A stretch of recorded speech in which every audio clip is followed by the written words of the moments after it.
សូមក្រាបថ្វាយបង្គំព្រះថេរានុថេរៈគ្រប់ព្រះអង្គសូមគោរពសម្ដេចទ្រង់ឯកឧត្តមលោកជំទាវអស់លោកស្រីអ្នកនាងកញ្ញានិងអ្នកសារព័ត៌មានទាំងអស់ជាទីគោរពជាទីមេត្រីនៅពេលនេះក្រុមអ្នកនាំពាក្យក្រសួងមហាផ្ទៃសូមធ្វើសេចក្តីសង្ខេបព័ត៌មានស្តីពីស្ថានភាពក្រោយបទជប់បាញ់គិតចាប់ពីម៉ោង 6 ព្រលប់ថ្ងៃទី 28 ខែធ្នូឆ្នាំ 2025 ដល់ម៉ោង 1 រសៀលថ្ងៃទី 29 ខែធ្នូឆ្នាំ 2025 គិតចាប់ពីម៉ោង 6 ព្រលប់ថ្ងៃទី 28 ខែធ្នូដល់ម៉ោង 1 រសៀលថ្ងៃទី 29 ខែធ្នូឆ្នាំ 2025 នេះវីរយុទ្ធជនកម្ពុជានិងយោធាថៃបានអនុវត្តបទជប់បាញ់ធ្វើឲ្យស្ថានភាពស្ងប់ស្ងាត់ស្របតាមសេចក្តីប្រកាសរួមនៃកិច្ចប្រជុំពិសេសលើកទី 3 គណៈកម្មាធិការព្រំដែនទូតកម្ពុជាថៃ JBC នៅច្រកព្រំដែនអន្តរជាតិព្រំខេត្តបៃលិននាថ្ងៃទី 27 ខែធ្នូឆ្នាំ 2025 1. ស្ថានភាពពលរដ្ឋភៀសឹកបើគិតពីម៉ោង 6 ព្រលប់ថ្ងៃទី 28 ខែធ្នូដល់ម៉ោង 1 រសៀលថ្ងៃនេះមានជនភៀសឹក 6,112 នាក់បានវិលត្រឡប់ទៅលំនៅឋានវិញដែលធ្វើឲ្យជនភៀសឹកនៅសល់សរុបចំនួន 611,889 នាក់ក្នុងនោះមានស្ត្រី 31,9385 នាក់និងកុមារ 192,632 នាក់ 2. ផលប៉ះពាល់នឹងការខូចខាតហេដ្ឋារចនាសម្ព័ន្ធរូបវន្តស៊ីវិលរបាយការណ៍បឋមនៅខេត្តឧត្តរមានជ័យ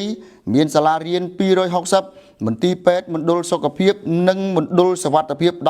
18 រដ្ឋបាលខេត្ត 1 រដ្ឋបាលស្រុក 4 និងរដ្ឋបាលឃុំសង្កាត់ 15 បន្តបិទទ្វារគណៈរដ្ឋបាលស្រុក 1 និងរដ្ឋបាលឃុំសង្កាត់ 4 បានបន្តដំណើរការបើកវិញឯខេត្តព្រះវិហារមានទីតាំងផ្ដល់សេវាអប់រំ 61 ទីតាំងផ្ដល់សេវាសុខាភិបាល 14 និងទីតាំងផ្ដល់សេវារដ្ឋបាលចំនួន 7 នៅបន្តបិទទ្វារខណៈខេត្តបន្ទាយមានជ័យមានសាលាចំនួន 330 មូលដ្ឋានសុខាភិបាល 13 និងរដ្ឋបាលស្រុកនិងឃុំមួយចំនួននៅបន្តបិទទ្វារចំណែកឯខេត្តពាក់ព័ន្ធផ្សេងទៀតនឹងបញ្ជាក់ជាបន្តបន្ទាប់ដោយមិនរាប់បញ្ចូលទិន្នន័យខាងលើគិតចាប់ពីថ្ងៃទី 7 ខែធ្នូមកការខូចខាតទ្រព្យសម្បត្តិឯកជនសរុបរួមមានផ្ទះ 160 ខ្នងអគារស៊ីវិលឯកជន 7 អគារស្នាក់នៅនិងសន្តាគារ 5 ស្ថានីយ៍ប្រេងឥន្ធនៈ 1 រថយន្ត 33 គ្រឿង ម៉ូតូ 1 គ្រឿង លានទិញដំឡូង 1 អគារឃ្លាំងទំនិញ 1 បង្គោលអង្តែនទូរស័ព្ទ 2 ជង្រុកស្រូវ 1 និងសត្វពាហនៈ 1 ក្បាលការខូចខាតទ្រព្យសម្បត្តិសាធារណៈសរុបរួមមានសាលារៀន 7 មណ្ឌលសុខភាព 2 សំណង់អគារ 14 វត្តអារាម 5 សាលាឆទាន 1 រថយន្ត 1 គ្រឿង ប្រាសាទបុរាណ 4 ស្ពាន 5 ផ្សារ 1 ផ្លូវ 3 និងប្រព័ន្ធផ្គត់ផ្គង់អគ្គិសនី 1 ទីតាំងនៅពេលនេះអាជ្ញាធរមានសមត្ថកិច្ចបានកំពុងបន្តយកចិត្តទុកដាក់គាំពៀជនភៀសឹកនៅក្នុងជំរំព្រមទាំងប្រមូលទិន្នន័យផលប៉ះពាល់ស៊ីវិលបន្តបន្ទាប់ទន្ទឹមគ្នានេះក្រសួងមហាផ្ទៃនៃរាជរដ្ឋាភិបាលកម្ពុជាកំពុងយកចិត្តទុកដាក់ពិនិត្យនិងដោះស្រាយកិច្ចការអត្ថប្រយោជន៍ជាច្រើនទៀតដើម្បីធានាការវិលមករកប្រក្រតីភាពនៃសេវាសាធារណៈជាមូលដ្ឋាននៅតាមបណ្ដាក្រុងស្រុកនិងឃុំសង្កាត់ជាពិសេសក្នុងខេត្តជាប់ព្រំដែនដែលបានបិទនិងផ្អាកក្នុងរយៈពេលកន្លងមកព្រមទាំងសហការសម្របសម្រួលជាមួយក្រសួងស្ថាប័នពាក់ព័ន្ធដើម្បីបង្កលក្ខណៈជូនជនភៀសឹកបានឆាប់វិលត្រឡប់ទៅលំនៅឋានវិញប្រកបដោយសុវត្ថិភាព 3. ករណីពលរដ្ឋស្លាប់និងរបួសគ្មានថ្មីដូច្នេះគិតចាប់ពីថ្ងៃទី 7 ខែធ្នូមកដល់ម៉ោង 1 រសៀលថ្ងៃនេះមានពលរដ្ឋស្លាប់ចំនួន 32 នាក់និងរបួសចំនួន 95 នាក់ពាក់ព័ន្ធនឹងការវិវត្តចុងក្រោយក្នុងដំណើរស្វែងរកសន្តិភាពក្រសួងមហាផ្ទៃនៃរាជរដ្ឋាភិបាលកម្ពុជាសូមប្រកាសគាំទ្រជំហរដ៏មោះមុតនិងច្បាស់លាស់របស់សម្ដេចធិបតីហ៊ុនម៉ាណែតដែលបានគូសបញ្ជាក់ថាការអនុវត្តបទជប់បាញ់មិនមែនជាការចោះចាញ់ឬយកបូរណភាពទឹកដីនិងអធិបតេយ្យជាតិទៅដោះដូរយកសន្តិភាពនោះឡើយផ្ទុយទៅវិញគឺជាការដំកល់ឧត្តមប្រយោជន៍ជាតិនិងសុខុមាលភាពប្រជាពលរដ្ឋជាអាទិភាពតាមរយៈការប្រកាន់ខ្ជាប់ភាពចាស់ទុំផ្នែកនយោបាយក្នុងមាគ៌ាសន្តិវិធី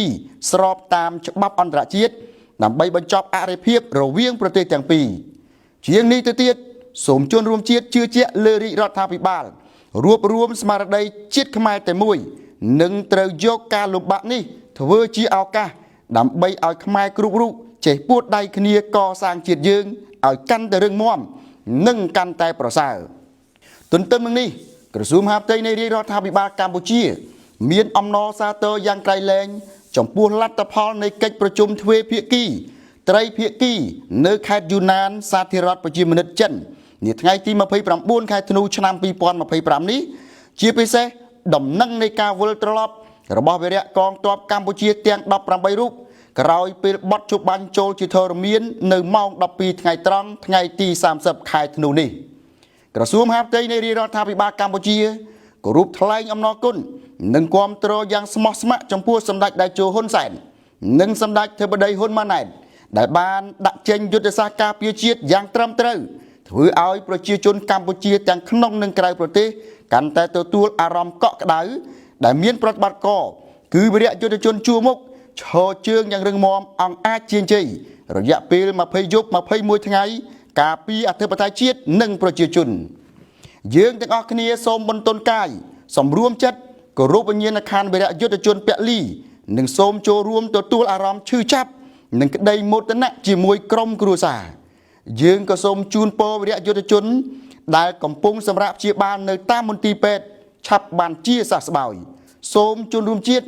បន្តស្មារតីព្រលឹងខ្មែរតែមួយជានិរន្តរ៍រៀងទៅជួបកាលណាខ្ញុំសូមអនុញ្ញាតបញ្ចប់សូមក្រាបថ្វាយបង្គំលានិងសូមគោរពលា